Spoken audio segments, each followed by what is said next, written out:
सभी को जय मसीह की। तो आज हम एक कहानी पढ़ेंगे जो क्रूस पे दो चोरों के बारे में। आइए ढूंढते हैं लूका का 23 अध्याय। तो नया नियम लूका का किताब 23 अध्याय का 32 से 43 तक। वे और दो मनुष्य को भी जो कुकर्मी थे उसके साथ घात करने को ले चले।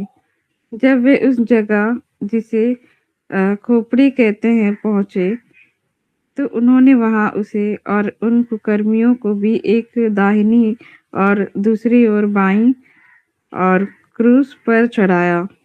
तब यीशु ने कहा, हे पिता, इन्हें क्षमा कर, क्योंकि यह नहीं जानते कि क्या कर रहे हैं। और उन्होंने चिट्ठियां डालकर उसके कपड़े बांट लिए।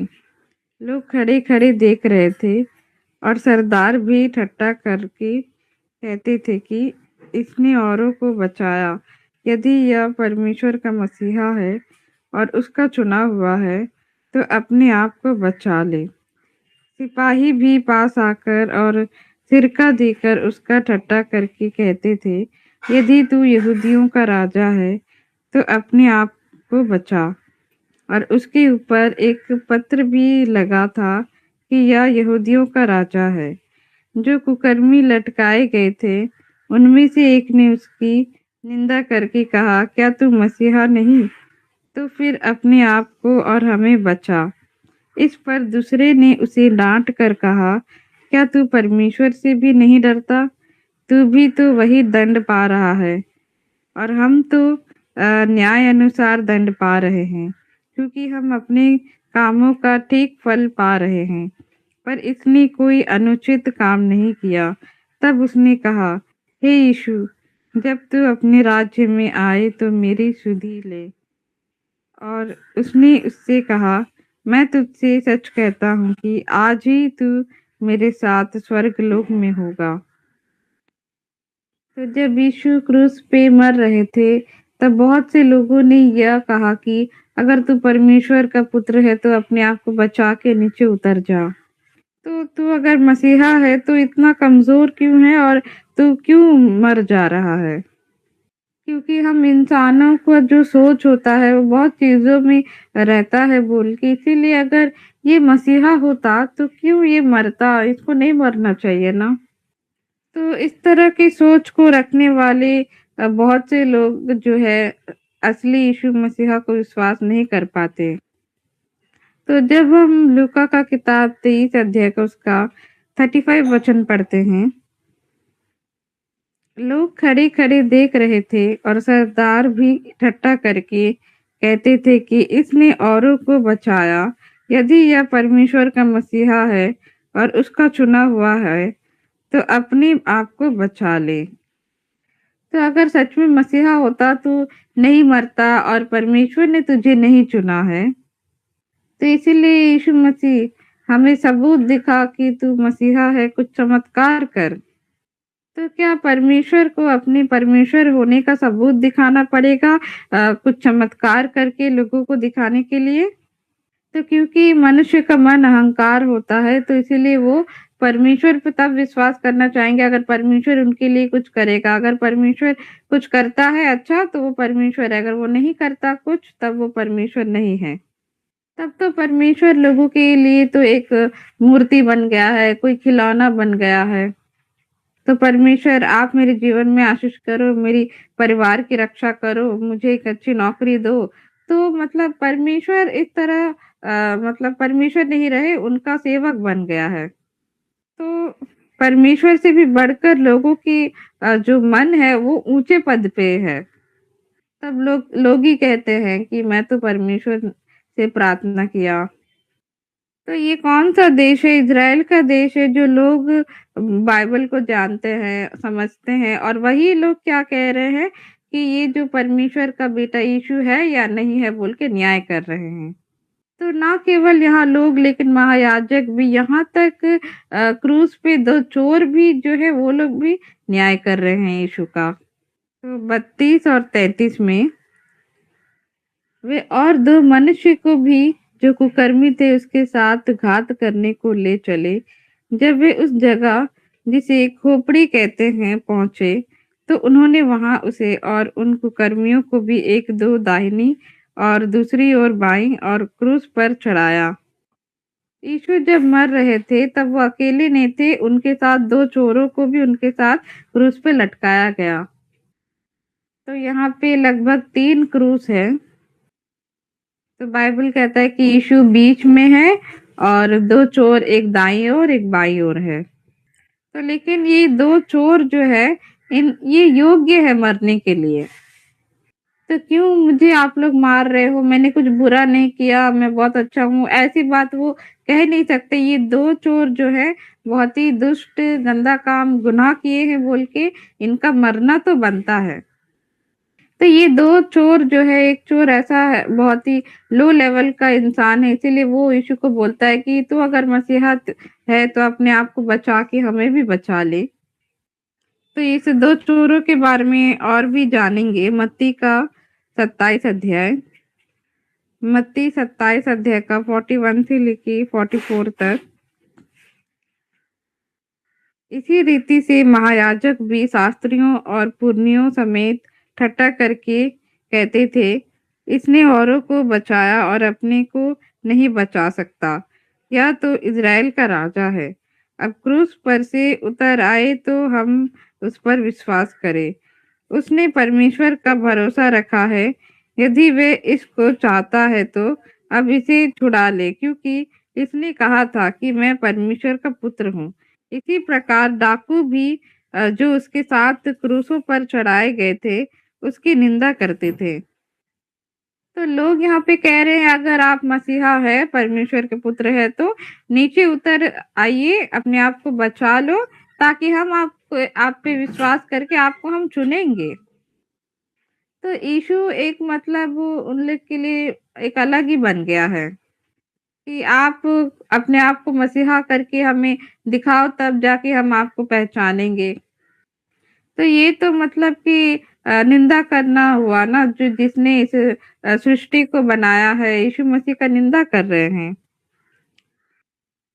तो यहाँ पे जब 44 वचन पढ़ते हैं, यहाँ 2 चोर भी जो है यीशु का निंदा कर रहे हैं।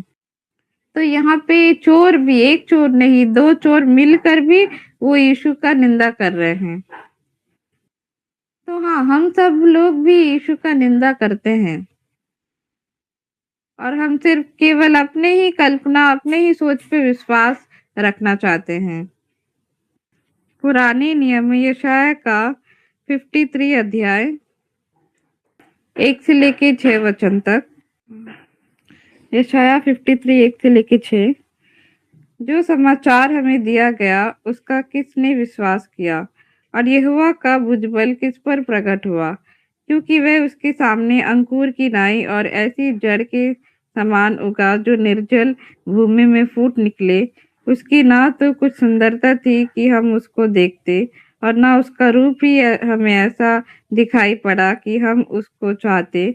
वह तुच्छ जाना जाता और मनुष्य का त्यागा हुआ था। वह दुखी पुरुष था, रोग से उसकी जान पहचान थी और लोग उससे मुख फेर लेते थे। वह तुच्छ जाना गया और हमने उसका मूल्य न जाना। निश्चय उसने हमारे रोगों को सह लिया और हमारे ही दुखों को उठा लिया। तो भी हमने उसे परमेश्वर का मारा कूटा और दुर्दशा में पड़ा हुआ समझा।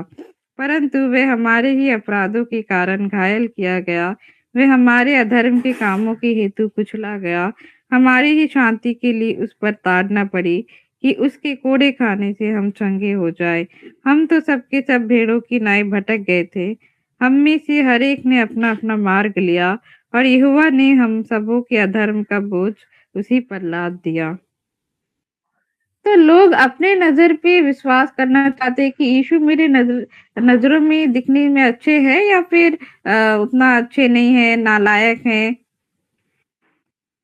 तो बहुत से घरों में अगर देखा जाए तो जो लोग क्रिश्चियन हैं उनके घरों में यीशु मसीह का तस्वीर रहता है। तो बहुत ही यीशु का चेहरा दिखने में मासूम और ईमानदारी और दिखने में सुंदर दिखते हैं तस्वीर में। और तस्वीर के उस मसीहा के पीछे की तरफ से एक ज्योति चमकती है। तो हम सभी अगर यीशु के बारे में सोचते हैं तो कैसे सोचते हैं कि वो दिखने में बहुत ही दयालु होगा और सुंदर होगा। तो असल में यीशु के दिखने में कैसे हैं? तो उनके चेहरे में कोई सुंदरता नहीं, उनका आकार अच्छा नहीं, उनकी तरफ से तो कोई भी अच्छा ही नहीं दिखता था यीशु से। तो ऐसे दिखने वाले यीशु का चेहरा क्या हम अपने घर की दीवार पे लगाना चाहेंगे? नहीं, हम यीशु का सुंदर चेहरा जो दिखने में मासूम लगे, ऐसे चेहरे को लगाना चाहेंगे। तो यहाँ यशायाह का 53 अध्याय के 2 और 3 वचन में ऐसा लिखा है, यीशु जो है बहुत से लोगों के द्वारा त्यागा हुआ था और वो दिखने में सुंदर नहीं थे और उनको सब लोग जो है निंदा करते थे। तो वो जो यीशु का तस्वीर है, बाइबल से बिल्कुल अलग है। तो कैसे मैं यीशु का जो चेहरा का तस्वीर है उसको मैं एकदम बुरी तरह से बना दूं? नहीं, यीशु को मैं एकदम मासूम एक दिखने में सुंदर जैसे एक चेहरा तस्वीर में बनाऊंगा। तो सभी लोगों का मन जो है इसी प्रकार का सोच है। तो इन्हीं लोगों ने जो है 2000 साल पहले यीशु को मार दिया। परमेश्वर नहीं चाहते कि हम इंसान जो है कल्पना की सोच में रह के जिए। परमेश्वर चाहते हैं कि हम केवल वचन पे विश्वास करें। तो लोग जो है अपनी नज़र से देख के मतलब परख के वो निश्चय करना चाहते हैं, लेकिन वो ये नहीं देखते कि परमेश्वर क्या बोलना चाहते हैं उनको। तो सभी लोगों की नज़रों में यीशु दिखने में सुंदर नहीं है, यीशु मतलब अच्छे नहीं हैं, तो यीशु एक परेशानी बढ़ाने जैसे इंसान है, तो इसीलिए सभी लोग सहमत हो गए यीशु को क्रूस पे मारने के लिए। यही परमेश्वर की योजना थी। तो क्या परमेश्वर की योजना थी कि यीशु जो है उनको अवश्य मारा जाए, क्रूस पे मार दिया जाए। तो बहुत से लोगों का क्या कहना है कि अगर तू मसीहा है तो अपने आप को बचा के नीचे उतर, तब हम आप पे विश्वास करेंगे। तो बहुत ही लोगों का सोच परमेश्वर से एकदम अलग है। तो यीशु की क्रूस पे मरते ही हमारे सारे जीवन के दुख तकलीफ बीमारी पाप अधर्म सब कुछ जो है मिटा दिया गया और हमें जो है उनके मृत्यु से शांति मिली। तो यशायाह का 53 अध्याय का 4 5 6 निश्चय उसने हमारे रोगों को सह लिया, हमारे ही दुखों को उठा लिया, तो अभी हमने उसे परमेश्वर का मारा कूटा और दुर्दशा में पड़ा हुआ समझा। परंतु वे हमारे ही अपराधों के कारण घायल किया गया, वे हमारे अधर्म के कामों के हेतु कुचला गया, हमारी ही शांति के लिए उस पर ताड़ना पड़ी कि उसके कोड़े खाने से हम चंगे हो जाए। हम तो सबके सब भेड़ों की नाई भटक गए थे, हम में से हर एक ने अपना अपना मार्ग लिया और यहोवा ने हम सबों के अधर्म का बोझ उसी पर लाद दिया। यीशु के मृत्यु में परमेश्वर का एक अद्भुत योजना है। तो यशायाह भविष्यद्वक्ता क्या कहता है यीशु के बारे में कि उसके घायल होने से उन उसके जो है कष्ट उठाने से हमें जो है मतलब चंगाई मिली, शांति मिली। तो हम परमेश्वर के वचन के पीछे नहीं चले, हमने परमेश्वर की आज्ञा नहीं मानी, हमने केवल अपनी सोच न्याय पे विश्वास करके अपने तरीके से जी के पाप किया है। तो इसीलिए परमेश्वर ने हमारे सारे अधर्म और पाप को किस पे लाद दिया? यीशु के ऊपर लाद दिया। सभी लोगों ने सोचा कि अरे यीशु तो मर गया, अब कुछ नहीं रहा, सब कुछ खत्म हो गया, मतलब माहौल पूरा दुख ही दुख छा गया। तो यीशु सच में शक्तिहीन है, वो हो सकता है परमेश्वर का पुत्र नहीं है बोल के सभी लोग इस बात से सहमत हो गए। तो लेकिन यीशु मसीह की मृत्यु में एक अद्भुत सामर्थ्य है। वो किस तरह का सामर्थ्य है? जो हमारे जीवन का पाप का दायित्व है, यीशु ने अपने ऊपर ले लिया। तो यीशु के मृत्यु के द्वारा जगत का सारा पाप जो है मिटा दिया गया, धो दिया गया, खत्म किया। तब अनंत जीवन का जो द्वार है वो खुल गया, बहुत ही अद्भुत चमत्कार हो गया। तो इसीलिए आप में से चाहे कोई भी क्यों ना हो, आपने अच्छी पढ़ाई की है या नहीं, आप में ईमानदारी है या नहीं, फर्क नहीं पड़ता, लेकिन जो कोई मतलब यीशु पे विश्वास करेगा वो अनंत जीवन पाएगा बोल के परमेश्वर ने अपनी इस प्रतिज्ञा को यीशु की मृत्यु के द्वारा पूरा किया। तो परमेश्वर की नज़र में सभी ने पाप किया है, महायाजक हो या फिर चोर हो, जितने सारे लोग क्यों ना हो, सभी ने मतलब पाप किया है। तो हम सभी इंसान को ये दंड लेना अवश्य था एक मृत्यु के रूप में। तो इसीलिए ये जो पाप है, ये जो हमारा अधर्म है, परमेश्वर या बाइबल में क्या कहते हैं कि यीशु ने हम सभी के पापों को ले लिया अपने ऊपर। तो हाँ, हम सभी का जो पाप है यीशु के शरीर पे चला गया। तो यीशु के शरीर में पाप का कष्ट उठाने की वजह से हमें जो है चंगाई मिली, शांति मिली और हमारा पाप जो है धुल गया। तो आइए देखते हैं बाइबल में और एक वचन को। पहला पतरस का 2 अध्याय 22 से लेके 24 वचन तक। ना तो उसने पाप किया और ना उसके मुंह से छल की कोई बात निकली।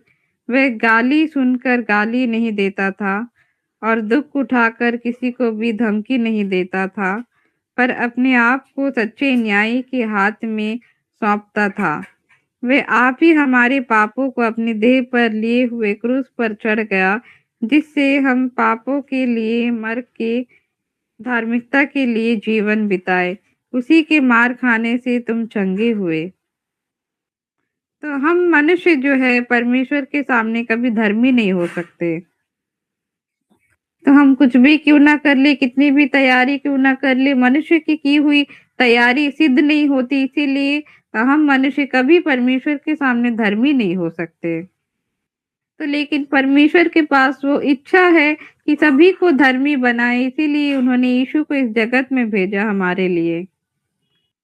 तो यीशु ने पाप नहीं किया, उसके मुंह से छल की कोई बातें नहीं निकली, फिर भी वही यीशु जो है इसी पाप के लिए कष्ट उठाया। तो उस क्रूस पे किसको चढ़ना चाहिए था? हमें चढ़ना चाहिए था। वो क्रूस की जगह हमारी जगह है, ना कि यीशु की। तो उस जगह पे मेरे बदले यीशु का शरीर जो है क्रूस पे चढ़ाया गया। यीशु ने अपने शरीर पे कष्ट उठाया।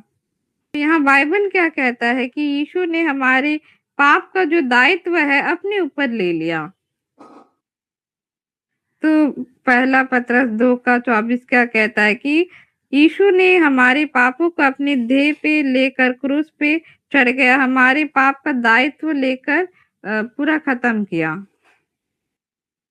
तो यीशु अपने शरीर में रह के हमारे पाप का दंड हमारे बदले में उन्होंने लिया। तो मैं ही ऐसा व्यक्ति हूँ जिसने पाप किया है, लेकिन मेरे पाप को यीशु ने अपने शरीर पे लेके उस पाप को मेरे बदले में क्रूस पे चढ़ गया। तो इसीलिए पाप के विषय में हम मर के धार्मिकता में हम जीवित हो गए हैं। तो मेरे शरीर का जो जितना सारा पाप है किसके ऊपर चला गया? यीशु के शरीर पे चला गया।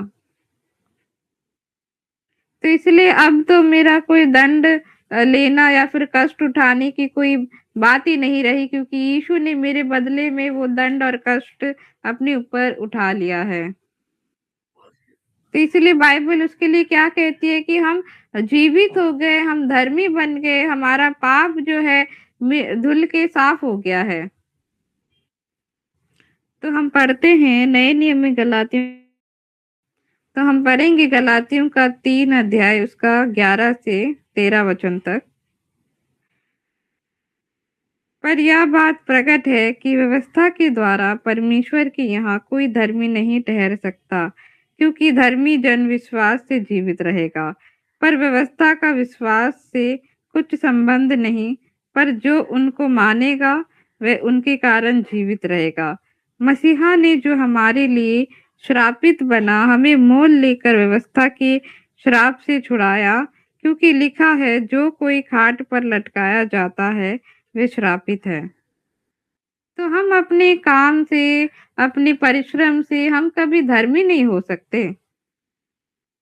11 वचन में क्या लिखा है? व्यवस्था के द्वारा परमेश्वर के यहाँ कोई धर्मी नहीं ठहर सकता। इसका मतलब क्या है कि वो अपने शरीर के परिश्रम से, उनके जीवन के कर्मों से कुछ भी क्यों ना कर ले, कोई भी जो है धर्मी नहीं ठहर सकता। तो हम कैसे धर्मी ठहरे? तो जैसे ही यीशु ने अपने शरीर पे वो सारा कष्ट, दंड मार खाना सब कुछ उठाया, उसी के वजह से हम धर्मी ठहरे। तो हम जो है इसके लायक है मतलब क्रूस पे मरने के लिए, क्योंकि हमने बहुत ही दुष्ट काम, अधर्म के काम किए हैं। हम यीशु को नहीं, हमें चढ़ना चाहिए था क्रूस पे। तो इसीलिए यीशु को नहीं, लेकिन मुझे ये दंड मिलना चाहिए था, ये श्राप मुझे मिलना चाहिए था।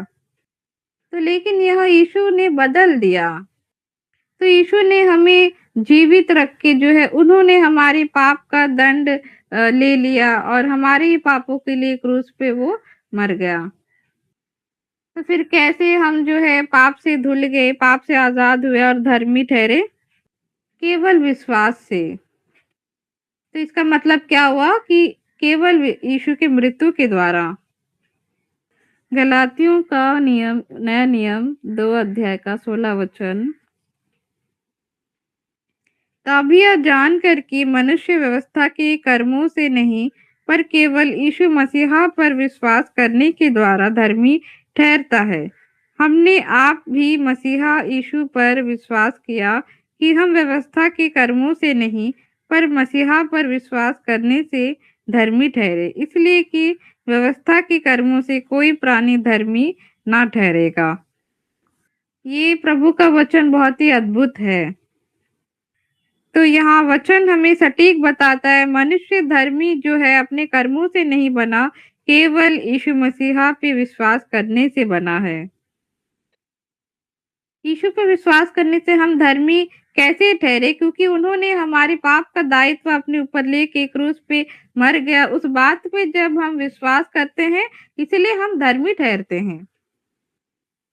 तो क्योंकि परमेश्वर ने हमारे पाप को, अधर्म को यीशु के ऊपर लाद दिया, इसीलिए यीशु ने अपने शरीर पे जितना कष्ट उठाया, जितना उन्होंने मार खाया, क्रूस पे मृत्यु हुआ, उसी के द्वारा हम जो है धर्मी ठहरे और हम अपने पाप से छुड़ा लिए गए, श्रापित से भी हम छुड़ा लिए गए। तो इसीलिए तो कोई भी अगर यीशु पे विश्वास करता है, वो धर्मी बनता है ना। तो क्योंकि इसमें मनुष्य का कोई भी परिश्रम या उसका कर्म शामिल ही नहीं है। और बाइबल हमें सटीक बताती है कि मनुष्य के कर्मों से, उसके परिश्रम से, व्यवस्था पालन करने से कभी वो धर्मी नहीं ठहर सकता। तो इसीलिए विश्वास से, यीशु की मृत्यु से, यीशु ने जो पाप के लिए हमारे लिए बलिदान हो गया, अपना जीवन दे दिया, केवल उसी के द्वारा। तो हम बाइबल में और एक वचन देखते हैं, नए नियम में इफिसियों का किताब, नए नियम में इफिसियों का किताब 2 अध्याय का 8 और 9 वचन। क्योंकि विश्वास के द्वारा अनुग्रह ही से तुम्हारा उद्धार हुआ है, और यह तुम्हारी ओर से नहीं, वरन परमेश्वर का दान है, और ना कर्मों के कारण, ऐसा ना हो कि कोई घमंड करे। तो ये आपकी ओर से या फिर आपके कर्मों से नहीं, ये परमेश्वर की ओर से दान है। तो इसमें मनुष्य का कोई भी परिश्रम या कर्म शामिल ही नहीं है, केवल ये परमेश्वर की ओर से तोहफा है। तो ये जो उद्धार है, ये मनुष्य के कर्मों से या परिश्रम से नहीं, ये परमेश्वर का दिया हुआ तोहफा है जो हमें मिला है। तो यीशु मसीह क्रूस पे मरा किसके लिए? जगत के सारे लोगों के लिए, सारे जगत के पाप के लिए। किसने वो श्राप और वो दंड लिया? यीशु ने अपने ऊपर लेकर क्रूस पे जो है खत्म किया। उसी के द्वारा जो है हम धर्मी ठहरे, हमें उद्धार मिला। ये परमेश्वर की ओर से हमें तोहफा मिला है। ये परमेश्वर की ओर से हमारे लिए तोहफा है। ये किस तरह का तोहफा है? अनंत जीवन का वो तोहफा है जो परमेश्वर ने हमें यीशु की मृत्यु के द्वारा दिया। ये कितना अद्भुत योजना, कितना अद्भुत घटना घटी है ना। लेकिन लोग क्या कह रहे हैं, अपने नजर पे विश्वास रखते हुए कि यीशु अगर तू मसीहा है तो अपने आप को बचा ले और नीचे उतर जा। इसका मतलब क्या हुआ कि वो स्वर्ग नहीं जाना चाहते, अनंत जीवन नहीं पाना चाहते, धर्मी नहीं होना चाहते। तो इसलिए लोगों का मन हो, हम मनुष्य का मन क्यों ना हो, बहुत ही मूर्ख होता है वो, क्योंकि जगत की नजरों से देखता है, वो परमेश्वर के वचन को नहीं देखता। तो लोग केवल शरीर पे रहते परमेश्वर को अपने लिए ही अनुभव करना चाहते कि प्रभु मेरे जीवन को आशीष करो, मुझे परीक्षा में पास करो, एक अच्छी नौकरी दो। केवल लोग इसी तरह से मांगते हैं परमेश्वर को अपने लिए। तो तू अगर मसीहा है तो क्यों तू मर रहा है? तुझे मरना नहीं चाहिए।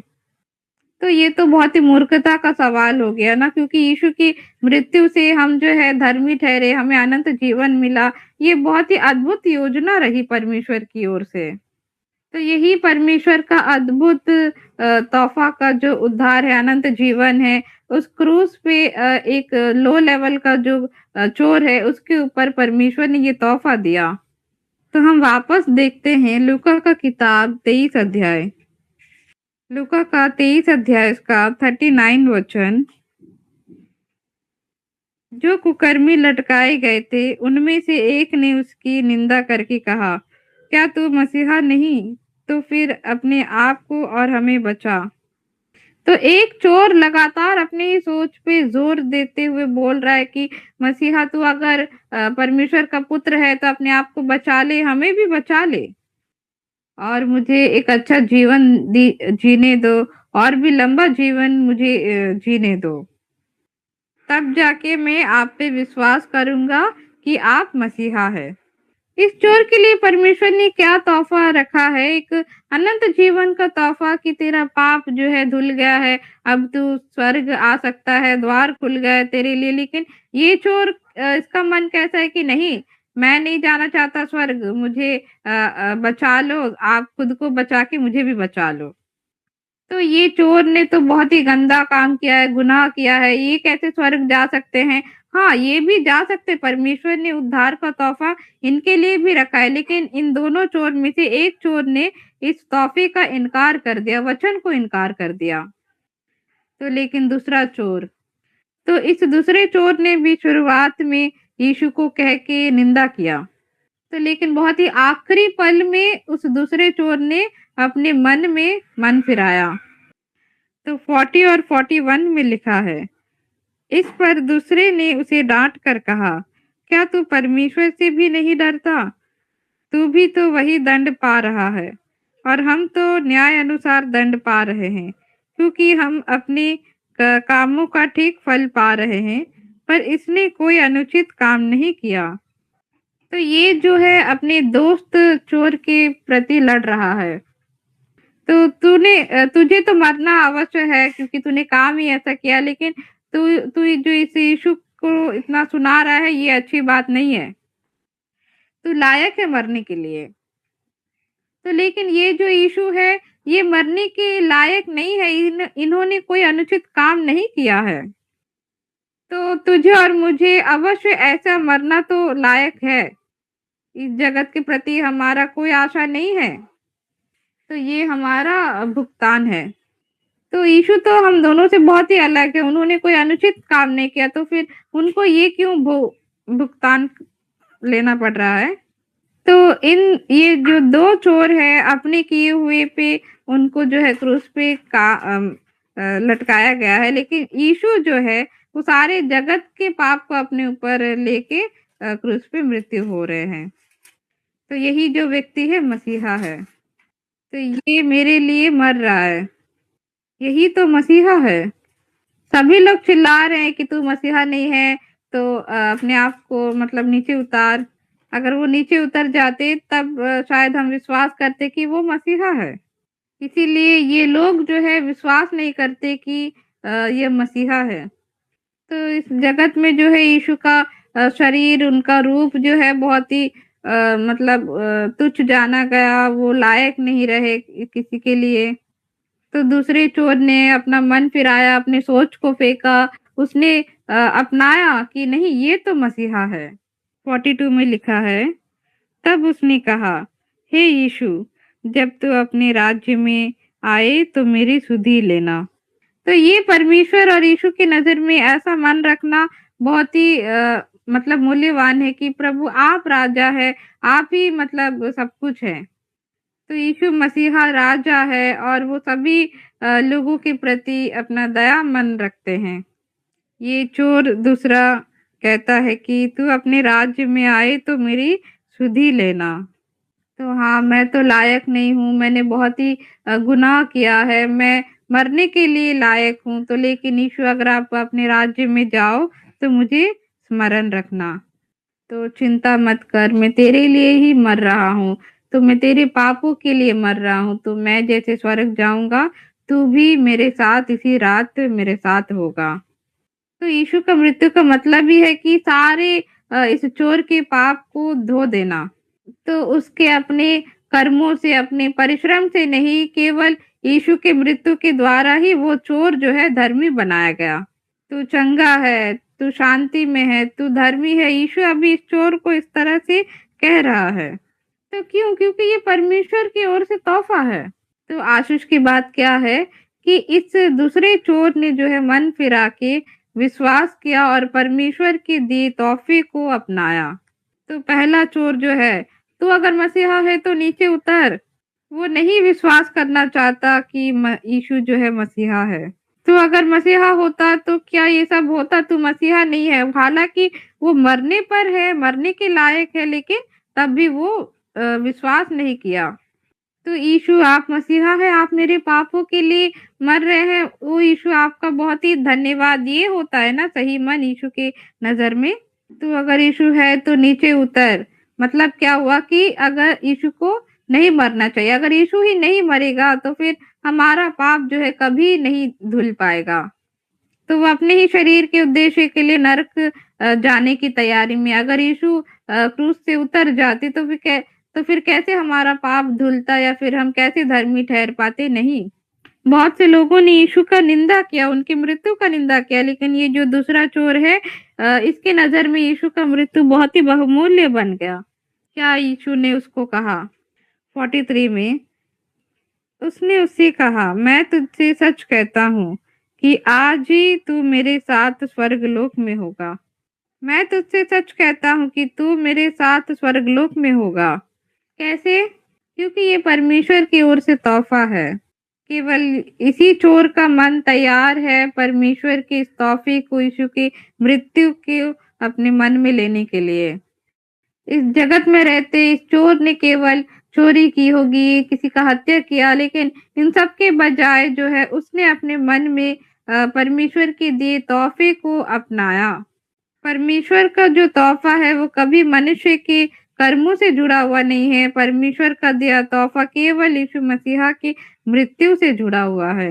अगर ये चोर स्वर्ग जा सकता है तो फिर जगत पे रहने वाले लोग भी अगर अपने मन पे विश्वास करें, कोई भी क्यों ना हो, इसी चोर के जैसे स्वर्ग जा सकते हैं।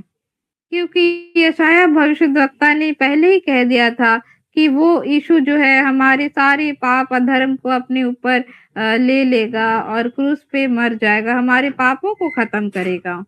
तो आप में से कोई भी क्यों ना हो, जो कोई भी क्यों ना हो, अगर यीशु की इस मृत्यु पे विश्वास करेगा, वो परमेश्वर की ओर से इस अनंत जीवन का उद्धार का तोहफा पाएगा। तो हाँ, केवल विश्वास के द्वारा। तो केवल विश्वास के माध्यम से, और कोई दूसरा तरीका नहीं। लूका 23 अध्याय का ये जो दो चोरों का कहानी है, हमें केवल विश्वास के बारे में बताता है। तो जो लोग अपने सोच पे विश्वास रखते हैं, वो भी दूसरे लोगों के समान कहेंगे कि यीशु अगर तू मसीहा है तो नीचे उतर, अपने आप को बचा। यीशु को क्रूस पे मरना अवश्य था, क्योंकि पाप का जो मजदूरी का दंड है वो हमें लेना चाहिए था, हमें मरना चाहिए था, लेकिन इस पाप की मजदूरी को यीशु ने अपने ऊपर लेके क्रूस पे बलिदान हो गए। यीशु का जो मृत्यु इस जगत में हुआ, ये क्या है? ये सबसे अद्भुत परमेश्वर की ओर से चमत्कार है जो हम सभी के ऊपर हुआ है।